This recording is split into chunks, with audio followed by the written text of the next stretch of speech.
Hello అండి, అందరూ ఎలా ఉన్నారు? Welcome back to our channel. ఈరోజుటి వీడియోలో బెల్లంతో చాలా ఫాస్ట్గా అయిపోయే బెల్లం కుడుములు అయితే చూపించబోతున్నాను. చాలా సింపుల్ అండ్ క్విక్గా చేసేసి వినాయక చవితి రోజు మనం చాలా ఫాస్ట్గా అయితే ఈ ప్రసాదాలను చేసేసి నైవేద్యంగా పెట్టేసేయచ్చు. ఇంకెందుకు లేట్ చేయకుండా వీడియోలోకి అయితే వెళ్ళిపోదాం. వీడియోలోకి వెళ్ళిపోయే ముందు నాదొక చిన్న రిక్వెస్ట్, మన ఛానల్ ఎవరైనా ఫస్ట్ టైం చూస్తున్నారు మీ ఫ్రెండ్స్ అండ్ ఫ్యామిలీకి ఈ వీడియోని షేర్ చేసి మన ఛానల్ అయితే ఇలాంటి మరెన్నో రెసిపీస్ కోసం సబ్స్క్రైబ్ చేసుకోవడం మర్చిపోవద్దు. ఇంకా రెసిపీలో ముందుగా మనం పచ్చిశనగపప్పు అనేది 3 hours పాటు నానబెట్టేసుకోవాలి. ఏదైనా ఒక నోతుగా ఉండే కడాయి లేదా ఏదైనా స్టీల్ గిన్నె ఏదైనా తీసేసుకోవచ్చు. అందులో 1 టేబుల్ స్పూన్ వరకు నెయ్యిని యాడ్ చేసేసి పచ్చి కొబ్బరి తురుము లేదా ఎండు కొబ్బరి తురుమునైనా వేసేసుకొని మొత్తం కూడా ఒకసారి డ్రై రోస్ట్ చేసుకోవాలి. మనకు లైట్ గోల్డెన్ కలర్ వస్తే సరిపోతుంది. నేను చెప్పే మెజర్మెంట్స్ పక్క ఫాలో అయిపోతే మీకు రెసిపీ అనేది పర్ఫెక్ట్గా వచ్చేస్తుంది. అదే 1/2 కప్పు వరకు బెల్లాన్ని యాడ్ చేసుకోవాలి. మైల్డ్ స్వీట్నెస్గా ఉంటుంది. ఫుల్ కప్పు యాడ్ చేసుకుంటే మీకు స్వీట్నెస్ అనేది ఎక్కువ ఉంటుంది. 1 కప్పు వరకు వాటర్ని కూడా యాడ్ చేసేసి మొత్తం బెల్లం కూడా కరగనివ్వాలి. పాకం ఏం రానవసరం లేదు. ముందుగా నానబెట్టుకున్న పచ్చిశనగపప్పును కూడా వేసేసి ఒక 5 minutes ఉంటే మనకి పచ్చిశనగపప్పు కూడా ఆల్మోస్ట్ ఉడికిపోతుంది. ఏ కప్పుతో అయితే వాటర్ తీసుకున్నారో అదే కప్పు బియ్యం పిండిని కూడా తీసుకుంటా కలుపుకోవాలి. మనం కలుపుతూ ఉంటేనే మనకి ఉండలు అనేది పిండి పిండిగా ఉండదు. మొత్తం కూడా ఒకసారి కలిసేటట్టుగా మొత్తం కూడా ఒకసారి కలిపేసుకోవాలి. మొత్తం కూడా వాటర్ అనేది పిండిని అబ్జర్వ్ చేసేసేయాలి. మొత్తం కూడా మ్యాష్ చేసుకుంటూ కలిపితే మనకి ఈవెన్గా మొత్తం కూడా కలిసిపోతుంది. చూసారు కదా, ఈ విధంగా అయితే మొత్తం కలిపేసి స్టవ్ ఆఫ్ చేసేసి ఏదైనా వేరొక ప్లేట్లోకి తీసుకొని పూర్తిగా చల్లారిపోనివ్వాలి. 1/2 కప్పు వేసుకున్నాను బెల్లం. మీరు కొంచెం ఎక్కువ స్వీట్ తినే వాళ్ళైతే ఫుల్ కప్ వేసుకోవచ్చు. 1/2 కప్పు వేసుకుంటే మైల్డ్ స్వీట్నెస్ అయితే ఉంటుంది.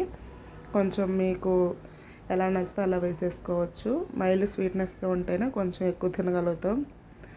సో మనం ఇదంతా కూడా బాగా చల్లారాక చేతికి నెయ్యి అప్లై చేసేసుకొని కొంచెం వేడిగా ఉంటే తడి వాటర్ అప్పుడప్పటికి అప్లై చేసుకొని అయితే మనం మొత్తం కూడా ఒకసారి కలిసేటట్టు అయితే కలిపేసుకోవాలి. నేను వీడియో క్లిప్లో చూపిస్తున్న విధంగా ఒక ముద్దలా అయితే మొత్తం కూడా రెడీ చేసేసుకోవాలి. మీరు మెజర్మెంట్స్ అనేది కరెక్ట్గా వేస్తే ఇలా వచ్చేస్తుంది. లేదంటే కొంచెం లూజ్గా అయిపోవడం, మనకి షేప్ అయితే రాదు సరిగ్గా. జాగ్రత్తగా చూసుకొని అయితే మనం పిండిని వాటర్ని కొంచెం చూసుకొని వేసుకోవాలి. చూసారు కదా, ఇలా మొత్తం కూడా నెయ్యిని చేతికి అప్లై చేసుకుంటా ఒక ముద్దలా అయితే రెడీ చేసేసి కొంచెంగా నెయ్యి చేతికి అప్లై చేసుకుంటా వీడియో క్లిప్లో చూపిస్తున్న విధంగా ఒక 5 రకాల వరకు ప్రసాదాలు అయితే రెడీ చేసేసుకోవాలి. ముందుగా చిన్న బాల్లా మనం చేతిలో ప్రెస్ చేస్తూ ఉంటే మనకు ఒక ఈ షేప్లో వస్తుంది, రౌండ్ సర్కిల్ షేప్లో. అదొక టైప్ అన్నమాట. మనకి చేతికి మాత్రం నెయ్యి అనేది అప్లై చేసుకోవాలి. అప్పుడే నెయ్యి కొంచెం ఫ్లేవర్ ఉంటేనే ఈ కుడుములు అనేది టేస్ట్ ఉంటాయి. చూసారు కదా, ఈ విధంగా అయితే అద్దుకోవాలి. ఇలాగే ఎన్ని కావాలంటే అలా చేసేసి ఒక ప్లేట్లోకి అయితే తీసేసుకోవాలి. నెక్స్ట్ స్టెప్ వచ్చేసి ఒక చిన్న ఉండ తీసేసుకొని ఉండ్రాలు అయితే చేసేసుకోవాలి. అలాగే ఇంకొక విధంగా చిన్న బాల్ తీసుకొని వేళ్ళ మధ్యలోకి స్లోగా ప్రెస్ చేస్తే ఈ షేప్ అనేది వచ్చేస్తుంది. చూసారు కదా, చాలా సింపుల్గా చేసుకోవచ్చు. ఈ వినాయక చవితికి మీరు కూడా ట్రై చేసి మీ ఫీడ్బ్యాక్ నాకు షేర్ చేయడం మర్చిపోవద్దు. ఇంకోటి మోదకులు మౌడు లేకపోయినా పర్లేదు. నేను ఇప్పుడు వీడియో క్లిప్లో చూపిస్తున్న విధంగా చిన్న బాల్ తీసేసుకొని పైకి చిన్న హోల్ తీసేసుకోవాలి. మోదకులు షేప్ రావడానికి ఏదైనా ఒక స్పూన్ తీసేసుకొని చిన్న ఘాట్లుగా పెట్టేసుకోవడమే. వీడియో క్లిప్లో చూపిస్తున్న విధంగా చిన్న ఘాట్లు పెట్టేసుకుంటే మనకి మౌడు లేకపోయినా సరే మోదకులు అనేవి ఈజీగా రెడీ అయిపోతుంది. చూసారు కదా, ఎంతో చక్కగా మోదకులు అయితే రెడీ అయిపోయి మనకి మౌడు లేకపోయినా సరే ఇలా సింపుల్గా చేసుకోండి. మనం స్పూన్తో ఇలా ఘాట్లు పెట్టినాక ఒకసారి కొంచెం కిందకు ప్రెస్ చేస్తే మనకి కరెక్ట్ షేప్ అనేది వచ్చేస్తుంది. ఈ మోదకులు అయితే మనకి ఇలా సింపుల్ అండ్ క్విక్గా మోదకులు మౌలు లేకపోయినా సరే రెడీ చేసుకోవచ్చు. ఇంకొకటి 5వ షేప్ వచ్చేసి 4 అయిపోయాయి కదా. ఈ లాస్ట్ వన్ వచ్చేసి కొంచెం పెద్ద బాల్లా తీసేసుకోవాలి.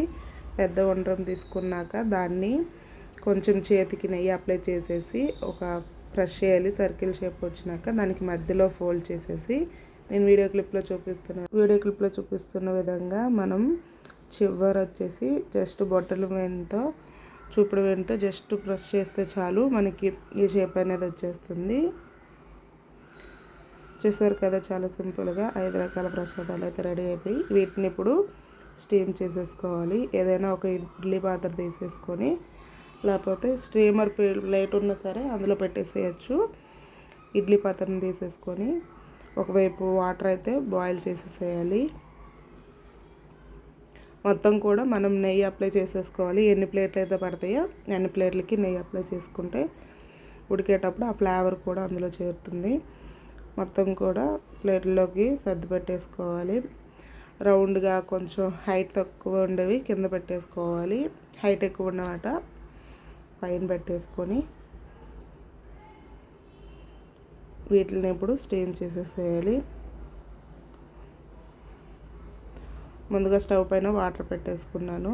వాటర్లో అయితే దించేసి మనకి 5 మినిట్స్ కుక్ అయితే సరిపోతుంది. ఎక్కువనే ఏం అవసరం లేదు. మీడియం ఫ్లేమ్లో పెట్టేసి మనం వీటిని కుక్ అవనిస్తే సరిపోతుంది. ఒక 6 మినిట్స్ తర్వాత తీసి చూపిస్తున్నాను. చూసారు కదా, ఆవిరి కుడుములు కొంచెం గట్టిపడిపోయాయి మనకి. వీటిని తీసేసి పూర్తిగా చల్లబడిపోయాక మనం వీటిని వినాయకుడికి నైవేద్యంగా అయితే పెట్టేసేయచ్చు. చూసారు కదా, ఎంతో సింపుల్గా ఈ బెల్లం ఆవిరి కుడుములు అయితే చేసేసుకోవచ్చు. హెల్త్కి కూడా చాలా మంచిది. ఈ వినాయక చవితికి మీరు తప్పకుండా ట్రై చేసి మీకు ఎలా వచ్చాయో మీ ఫీడ్బ్యాక్ అనేది నాకు తప్పకుండా షేర్ చేయడం మర్చిపోవద్దు. అలాగే మీ ఫ్రెండ్స్ అండ్ ఫ్యామిలీకి అయితే ఈ వీడియోని షేర్ చేసి మన ఛానల్ని సబ్స్క్రైబ్ చేసి పక్కనే ఉన్న బెల్ ఐకాన్ అయితే క్లిక్ చేయండి. మన వీడియోస్ అనేవి నోటిఫికేషన్ రూపంలో మీకు వస్తుంటాయి. ఇలాంటి మరెన్నో రెసిపీస్ కోసం మన ఛానల్ అయితే ఫాలో అవ్వండి. Thanks for watching.